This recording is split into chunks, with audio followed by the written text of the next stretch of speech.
Baby boomers valued hard work and they valued loyalty and commitment. The new generation, so millennials, they value a sense of freedom, a sense of autonomy, and a sense of purpose. Hello! I don't know why I do this all the time. I feel like it's magical. Doesn't that feel magical? My name is Christopher Lawrence. I'm with ChangeMyLifeCoaching.ca. I am a life and career coach. I wanted to ask you guys, and you can post below, what values do you have that are important about your career? In other words, what career-based values do you have? So some of them are really obvious, and I think actually if I was to stereotype, and that's what this is, it's a stereotype, which means that it is not 100% true or factual. If we look at the generations, baby boomers valued hard work and they valued loyalty and commitment. The new generation, so millennials, they value a sense of freedom, a sense of autonomy, and a sense of purpose.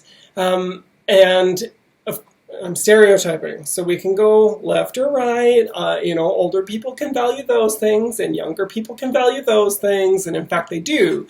But why does that matter for career, right?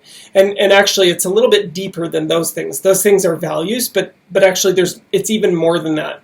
So what I do with my clients is I take them through a process where we uncover all of their values, at least their core values, everything around money, life, fitness, health, mental, emotional, spiritual, if that applies to them, relationships, and career. We look at everything. Why? Well, because when we understand our values, then we can start making values-based decisions. Have you ever struggled with a decision that you need to make in your career?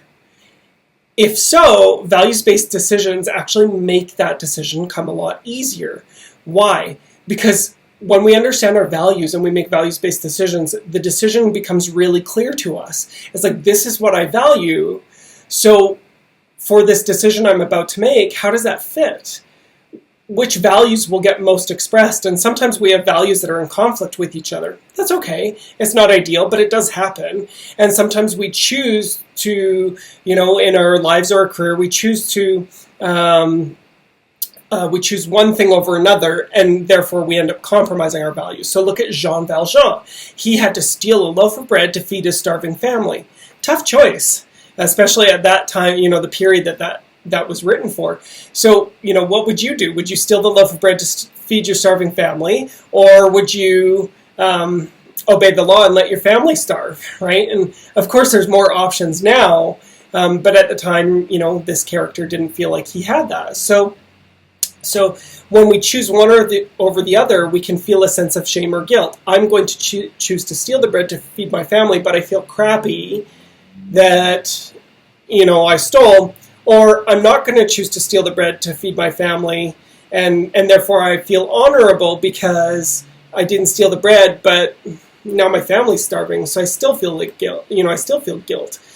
So what do? Well, the idea is when you have values in conflict and you're trying to make a career-based decision, you turn it into a values-based decision and you say to yourself, how could I honor both of these values at the same time? It doesn't always work, but it's worth a try. And sometimes that's where innovation in our own thinking comes. It's like, maybe I could do the following things and make that work. I had a client who did this, actually, who really wanted to work in yoga as a yoga instructor, but she wasn't going to make enough money to sustain the lifestyle that she also valued.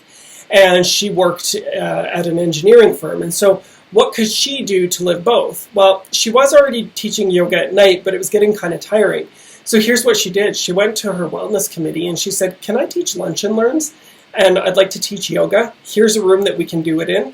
And they said, yeah, sure. Why don't you teach a couple lunch and learns? So over a couple of years, actually, it became such a great initiative that her employers put it on her performance indicators. And so it became part of her performance development plan.